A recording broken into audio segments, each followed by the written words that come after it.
भगवान भोलेनाथ और पार्वती दोनों बैठ गए हैं और भगवान की जो ये भागवत है इसको श्रवण करा रहे हैं आज भगवान भोलेनाथ मैया पार्वती को। आप देखिएगा ये हिंदुओं की संस्कृति कि एक पति पत्नी का संबंध कितना पवित्र है। हमारे यहां प्रेम की पराकाष्ठा देखिएगा कि प्रेम किसे कहते हैं। कभी किसी व्यक्ति को कभी आपको लगे ना कि प्रेम कैसा होता है, तो आप भगवान भोलेनाथ और मैया पार्वती के एक बार जीवन के चरित्र को देखना, आपको वास्तविक प्रेम का अर्थ समझ में आ जाएगा कि प्रेम किसे कहते हैं। और यदि उससे भी ज्यादा आपको देखना है तो कभी भगवान राम के जीवन को देखना कि प्रेम किसे कहते हैं।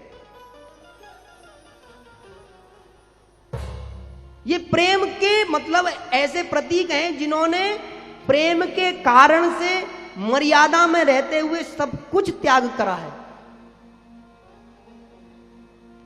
और आज दुनिया में आप जब प्रेम के प्रतीकों की चर्चा करते हो तो क्या कहते हैं कि भैया प्यार हो तो लैला मजनू जैसा। अच्छा, कई बार कहीं हम ऐसा लगे ना भैया कि लैला और मजनू जैसा प्रेम होना चाहिए, तो एक बार गूगल पे सर्च करियो कि मजनू ओरिजिनल पिक मजनू, तो वाकई पिक निकलेगी। महाराज हमारे यहाँ के देसी कुत्ता भी ठीक है, वाकई मोहते वो गलियों में घूमते रहे। मैं देखियो जाके आज सर्च करियो,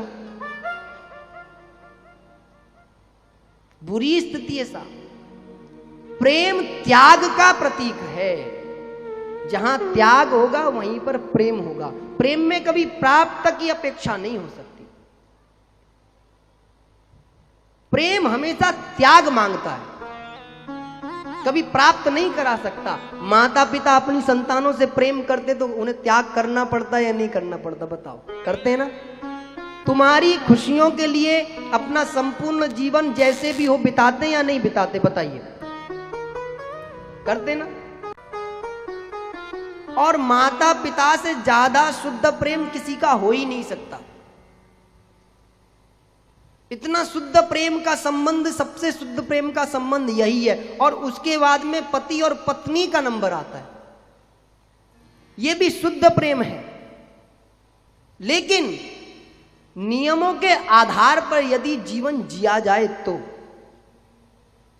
तो माता पार्वती सुनने के लिए बैठी हैं। भगवान भोलेनाथ ने सबसे प्रथम मैया पार्वती को बड़ी सुंदर कथा के अंदर लेकर के गए हैं और मैया पार्वती के साथ साथ एक सुख भी इसी भागवत के मंत्र और श्लोकों को, ये जो इसके अंदर का रहस्य है जो भगवान भोलेनाथ बोल रहे हैं, उस रहस्य को सुख भी पीछे बैठ करके सुन रहा है। और इसके श्लोकों के अंदर का जो विज्ञान है, जो भगवान भोलेनाथ जानते हैं, जो ब्रह्मा जी जानते हैं, जो अनेकों तपस्वी संत साधु जानते हैं, उनको यदि कोई सुन ले ठीक से तो आज भी इन श्लोक और मंत्रों में इतनी शक्ति है कि ये अपना असर दिखाते हैं।